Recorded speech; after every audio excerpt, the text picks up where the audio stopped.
What it is, what it do. I'm A1, this is Destiny, and in this video, I'm gonna show you a couple methods you can use that'll help you beat Skolas no matter what kind of burn there is. So whether it's a solar burn, arc burn, or void burn, you should be able to kill Skolas quickly if you use one of the methods in this video. And if you don't know who Skolas is, he's the level 35 Prison of Elders final boss. Alright, so in this first part, there's a solar burn, and obviously whenever there's a solar burn, you're going to want to use the Gjallarhorn.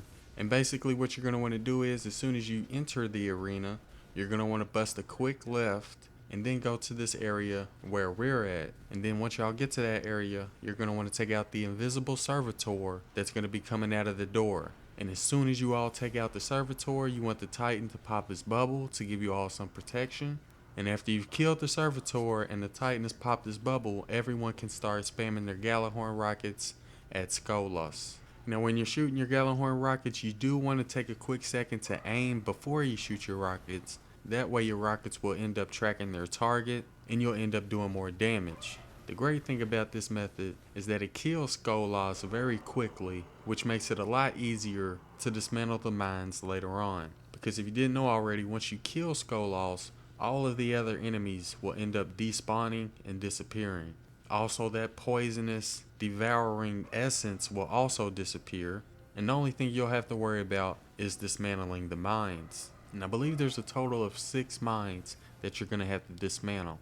So whenever there's a solar burn, I highly recommend everybody using their Gjallarhorns and using this method. But if nobody in your fire team has a Gjallarhorn, or if there's another burn like an arc burn or a void burn, fortunately there's another method you can use to beat Skolas quickly. So in the next part of this video, we're going to be killing Skolas with the arc burn modifier. And again, this method can be used whether it's a void burn, arc burn, or a solar burn.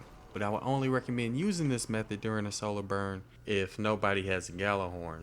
But basically, we're going to be doing the same exact thing as last time. As soon as you enter the arena, you're going to bust a quick left and run all the way to the end. And as soon as the invisible servitor comes out, you're going to want to take him out immediately. Once you've taken out the servitor, you're going to want to have a Titan pop his bubble. And you also want to make sure that the Titan chooses weapons of light instead of blessings or armor of light. Anyways, once you've taken out the servitor and the Titan has popped his bubble, you want everybody to jump inside the bubble to get the weapons of light and then stand outside of the bubble and start sniping at Skolas' head. And just keep shooting his head with your sniper rifle. Now you can't just use any sniper rifle. There's only a few sniper rifles out there that'll do enough damage which will allow you to kill Skolas quickly. I had a fire team full of people trying to use patience and time, and it just wasn't working. It wasn't doing enough damage. I believe the most amount of damage that it was doing was around 6,900 damage every time we had a headshot with the patience and time. So I definitely don't recommend using the patience and time whenever there's an arc burn. Instead, I would recommend using sniper rifles like the Aphrodite Spear or her Benevolence, which is the new Queen sniper rifle, or even the new Fallen sniper rifle, which is called Shadow of Veils, I believe. In this video, I'm using Aphrodite Spear with it fully upgraded and ascended to 365 attack, and it was doing over 8,500 damage per headshot, which is a lot more than the 6,900 damage that I was doing with the patience and time. So again, when it comes to using sniper rifles, I would recommend using Aphrodite Spear, her Benevolence, or the Shadow of Veils, because I know for a fact that each of those sniper rifles do a lot of damage when they're fully leveled up. And although we haven't had a week where there was a void burn, I would use this same exact method if there was one.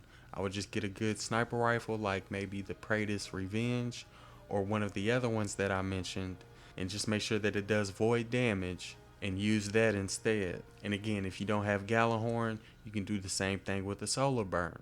Now I ended up dying here at the end, but like I said, once you kill the final boss, all of the other enemies disappear. The devouring essence poison stuff ends up going away. So as you can tell, it's not really hard to do the rest of this part once you've killed the final boss. Anyways, that's pretty much it when it comes to killing Skolas with any type of burn. If you enjoyed the video or found it useful, don't forget to do what you do. I'm A1, thanks for watching.